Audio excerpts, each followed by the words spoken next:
현재는 가장 그러니까 위대하다가 아니라 핫한 기업을 챗GPT 만드는 애들하고 그리고 또 하나는 테슬라라고 생각을 합니다. 그러니까 제가 테슬라를 봤을 때 충격이 어느 정도였냐면 아이폰이 처음 나왔을 때 받았던 느낌하고 사실 동일한 느낌을 받았어요. 그러니까 전기차라는 게 있었지만 자율주행을 이 정도 수준으로 빨리 끌어올린다는 걸 상상을 못 해봤기 때문에 그리고 실제로 그 테슬라 오너로 살면서 너무나 만족도가 높았기 때문에 이제 테슬라를 대단히 높게 생각을 합니다. 자, 테슬라에 대해서 아세요? 네. 어떤 회사인가요? 전기자동차 만드는 회사. 와우. 미국의 기업이고 그죠? 전기자동차를 만드는 회사인데 이제 원래 있었던 그 전기자동차 회사를 그 일론 머스크라는 우리 형이 네. 구매를 해가지고 이제 여기까지 잘 이끌어 오고 있죠. 대표적인 모델로는 그 모델 S 최초에 나왔던 게 모델 S 그리고 모델 3 그리고 모델 Y X 그리고 Y 해서 이제 네 가지 그건데 네 가지 그 브랜드 이름이 왜 그렇게 돼 있는지 알아요? S, 3, X, Y 순으로 냈어요. 네. 왜 그런지 아세요? 잘 모르죠. 저는 모르는데 예상하자면 그 프로젝트 하고 있는 것들에 자원 하나씩 따오지 않았을까? 아니요. 보세요. 이게 처음에 나온 게 S, 3, X, Y예요. 섹시입니다. 아, 정말 네. 근데 2라는 건 모델 2가 있어가지고 못해서 3를 한 거예요. 그러니까 S, E, X, Y 순으로 나왔어요. 정말 그 이유 때문이에요. 대단하죠. 얘들도 아주 대단한 기업입니다. 정상은 아니야. 처음에 S가 나왔을 때부터 지금까지 항상 화제를 이끌고 있고 사실 이제 전기차 중에는 이제 독보적으로 1위를 차지하고 있는데 우리가 당연히 뭐 이제 S 처음 나왔을 때 와 자율주행 쩔고 뭐 멀리 간다 뭐 전기가 차로 가는구나부터 뭐 오토파일럿 다 신기했지만 X 막 팔콘 윙 뭐 옆으로 뭐 문 열리고 뭐 뭐야 이게 뭐 차요 뭐 기계요 막 모델 3 막 저가형이 나왔는데 막 제로백이 람보르기니보다 빠르네 누구보다 빠르네 막 그러고도 뭐 난리가 났었는데 또 이 테슬라가 한번 사고를 치게 사이버 트럭 그죠? 사이버 트럭 혹시 들어본 적 있나요? 아니요. 사이버 트럭이라고 지금 보면 이제 깜짝 놀랄 만한 건데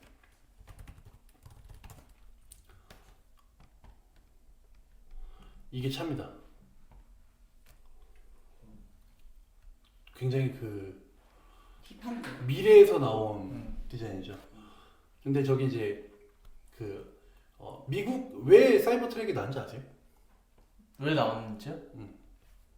그러니까 네 개의 브랜드를 만들고 나서 저 네 개의 브랜드 그러니까 계열 차종 중에서 뭐 더 발전을 할 수도 있었는데 사이버 트랙을 낸 이유가 뭘까요? 그러니까 미국에서는 그 트럭 수요가 굉장히 많은 걸로. 맞습니다. 미국 내에서 판매 1위는 수십 년째 픽업 트럭이었어요. 뒤에 이제 짐을 싣고 다니는. 그래서 이제 역시 테슬라가 냈고 엄청난 화제를 몰고 왔죠. 뭐 그때 그 유리창 깨졌던 것도 그렇지만 지금은 이제 그러니까 지금 시중에 시판을 하고 있는데 한국엔 판매가 안 돼요. 물량이 없어서. 그러니까 미국하고 어디만 두 군데만 된다고 들었어요. 그래서 미국 캐나다인가 보다. 그 두 개만 되고 한국에서 시판이 안 되는. 근데 이제 되면 정말 뭐 다들 어떻게 될 것이냐. 근데 저게 한국에서만 안 된 거예요? 아니요, 전 세계에 두 개만 풀렸어요. 그래서 지금 뭐 처음 초기 발표하고 나서 언제 출시된다 뭐 한다 해도 몇 년째 지금 5년째인가 계속 제자리 걸음인 것 같은데. 출시는 됐어요. 아. 미국하고 캐나다는 돌아가고 있어요. 근데 그 다음에 또 하나의 프로젝트를 얘기를 합니다, 얘들이. 로보택시. 트럭 다음은 택시를 얘기해요. 근데 심지어는 그 이제 여기 플루토에서 발표한 2019년에 발표한 이 데이터를 보면 차 안에 휠이 없고 가속 페달이 없고 브레이크가 없습니다. 그래서 이미지만 보면 진짜 깜짝 놀랄 수밖에 없죠. 우리가 생각하는 차는 핸들로 조종하고 엑셀 밟고 브레이크 밟고 이게 차인데 이게 차의 전부인데 그게 없다는 건 없어요. 풀 셀프 드라이빙이라는 이제 개념인데, 테슬라에는 오토파일럿이라고 하는 자율주행, 반자율주행이죠, 정확하게는.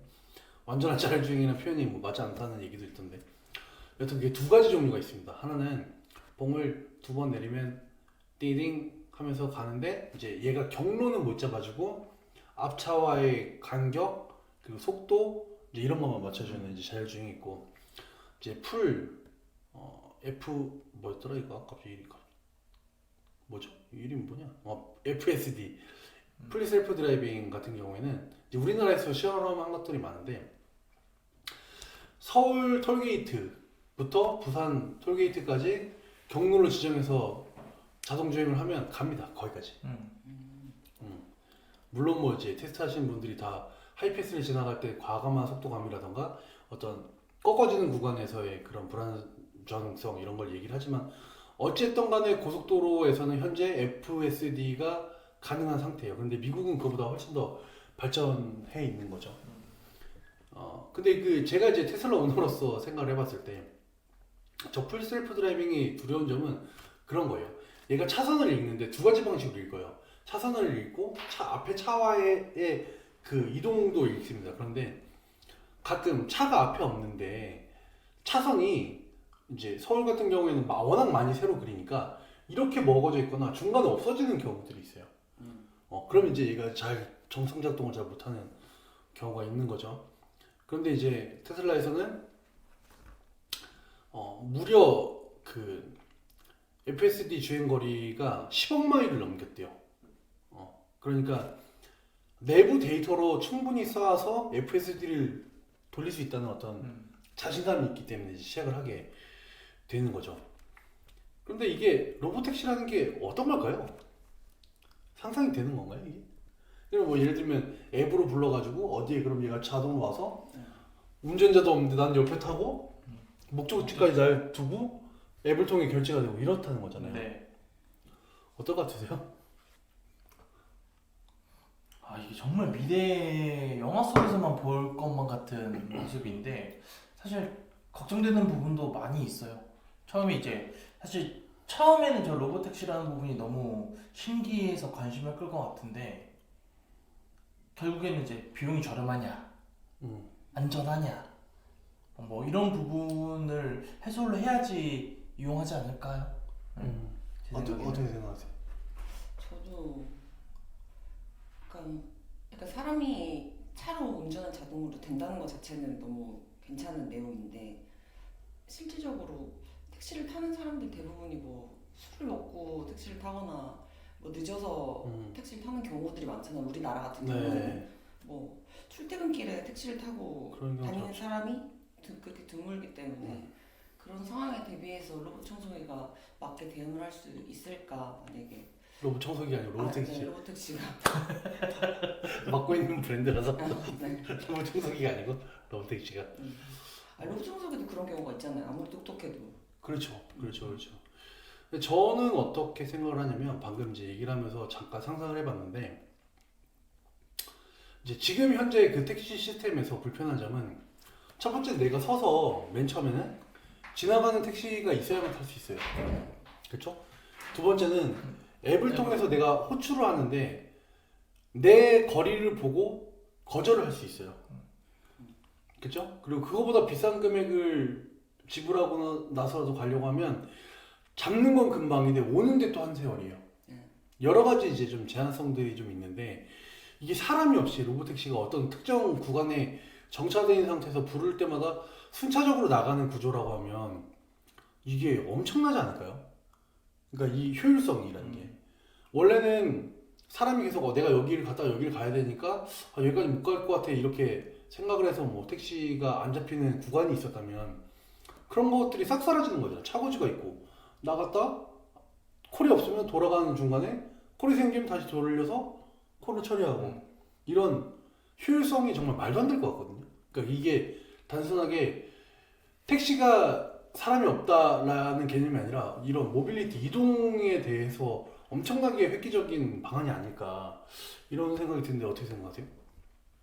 제가 좀 그 얘기를 듣고 나 드는 생각은 야 그럼 그 차가 주차할 수 있는 공간이 확보가 될 수 있을까? 이런 현실적인 문제부터 생각이 들긴 하는데 택시가 원래 정차하는 것들 있잖아요.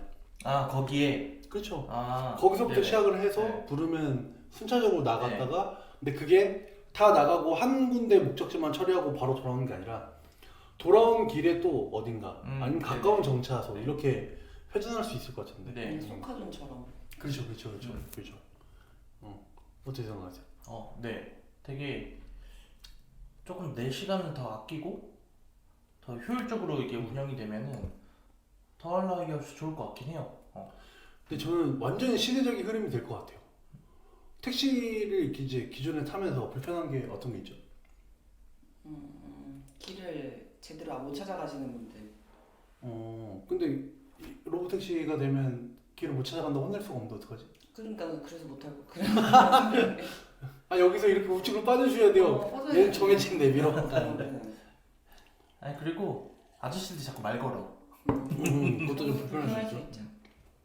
저는 술 먹고 탔을 때 특히 야간에 엄청 밟아가지고 가는 분들 난 이미 속이 너무 안 좋은데 그런 게 좀 불편해요.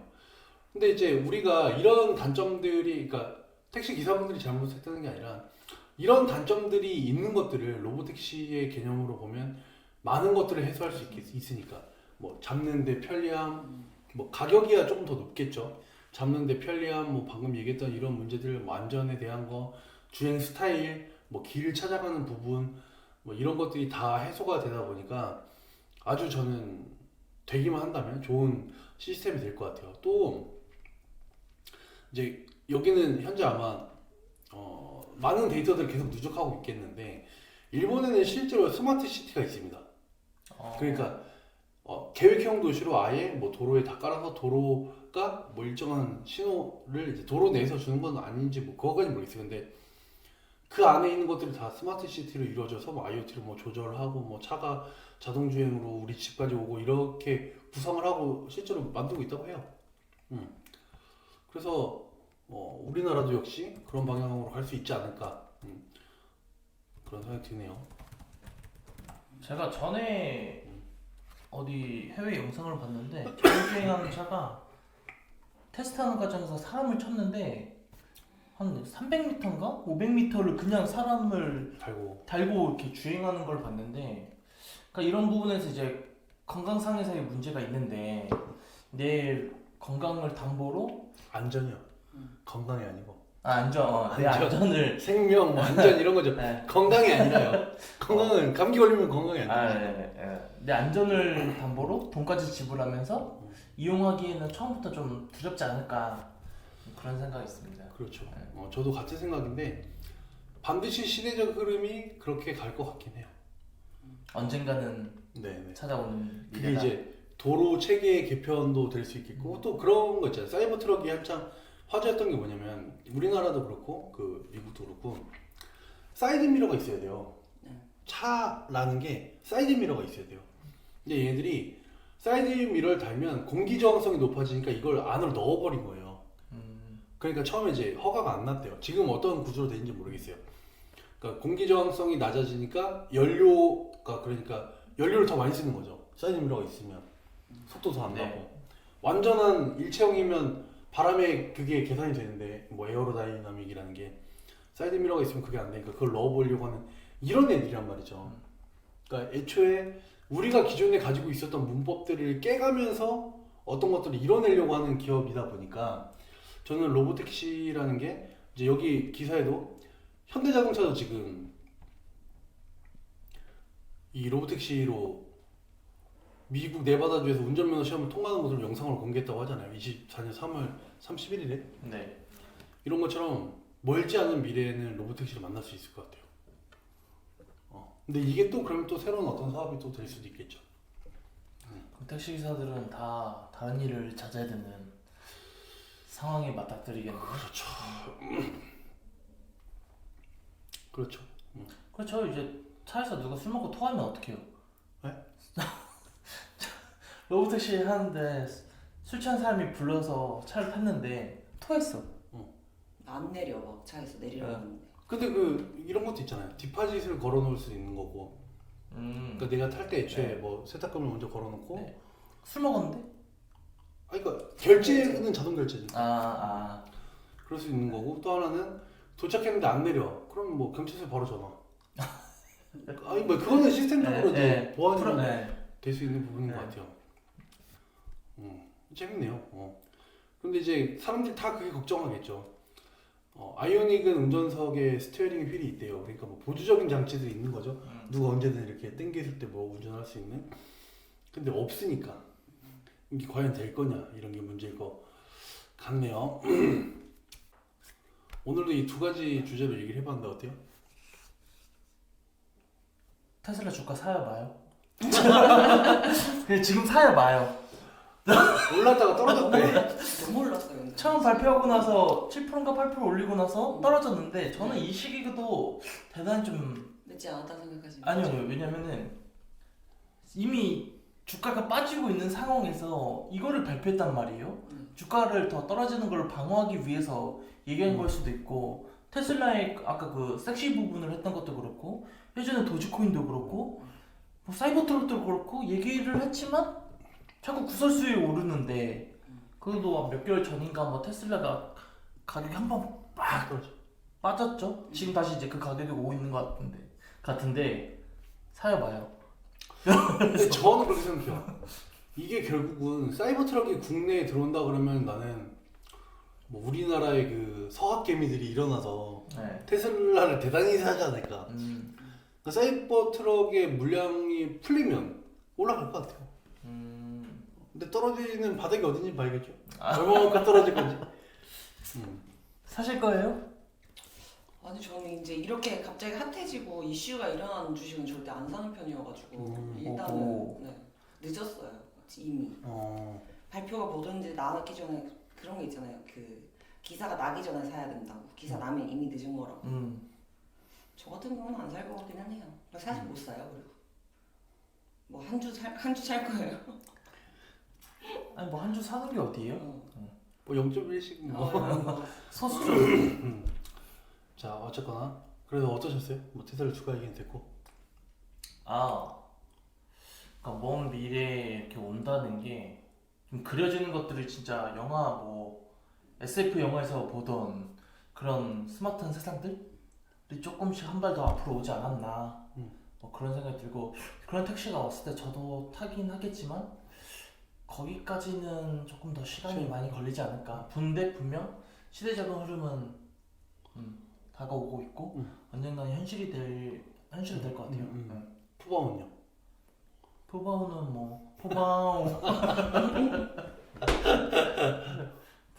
뭐 조금 그러니까 오래 전부터 그걸 좋아했던 사람들은 충분히 올 수도 있을 것 같고 더 가서 뭔가를 할 수 있을 것 같은데 나중에 접한 사람들은 조금 이해가 안 되지 않는 부분이지 않나. 그렇군요. 네. 저는 그냥 이 두 개의 주제가 그냥 푸바오는 정말 감성적인 사람들. 그 지금 두 개가 지금 제일 핫한 이슈라고 한다면 푸바오는 진짜 감성적이고 그런 부분을 자극하는 요소인 것 같고. 본인도 감성적이잖아요. 그렇긴 한데 푸바오를 위해서 물진 않아가지고. 귀엽다고 생각해요? 귀엽긴 귀엽더라고. 아까 봤는데 처음 봤는데. 네 그리고요? 그리고 테슬라도 이제 저건 앞으로 미래적인 부분에서의 이슈인데 뭐 저것도 사실 두 개 다 약간 너무 나와 먼 얘기, 지금과 먼 얘기 같긴 한데 그래도 앞으로 다가올 얘기고 그렇다 보니까 좀 관심 있게 봐야 될 필요성은 있을 것 같다고 생각해요. 앞으로 푸바오도 좀 열심히 보고. 푸바오는 이제 이미 갔는데? 또 안 오나요 이제? 안 와요? 뭐 없어서. 중국이라도 한번 가야겠네.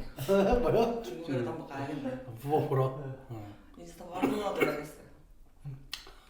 그러게요. 그러니까 저는 오늘 뭐 재밌었던 건 푸바오는 이제 두 분이 모른다는 게 더 신기했고 꽤 오래전부터 유행을 했었고 이제 에버랜드의 푸바 말고 다른 동물들에 대한 것도 되게 많아요.